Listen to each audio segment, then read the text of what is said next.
খোল দ্বার খোল লাগলো যে দোল, স্থলে জলে বনতলে লাগলো যে দোল, দ্বার খোল দ্বার খোল। কবিগুরু রবীন্দ্রনাথ ঠাকুরের এই গানটি আজও আমাদের হৃদয়ে দোলা দিয়ে যায় বসন্ত উৎসব এলে।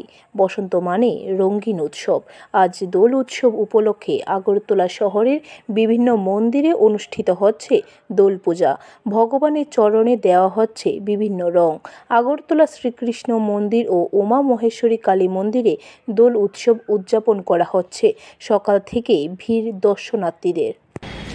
দৈত্যরাজ হিরণ্যকশিপুর পুত্র প্রহ্লাদ ছিলেন অতি বিষ্ণু ভক্ত।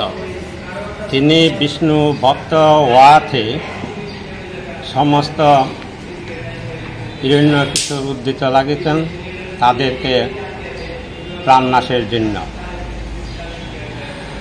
দৈত্যরাজ হিরণ্যকশিপুর ভগিনী হোলিকা দেবী অগ্নির নিকট গিয়েছিলেন।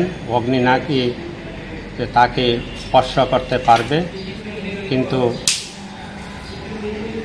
প্রহ্লাদকে কুলে নিয়ে অগ্নির নিকটে গমন হলেন তাকে অগ্নিদগ্ধ করার জন্য, কিন্তু হোলিকা দেবী নিজেই অগ্নিদগ্ধ হয়েছেন।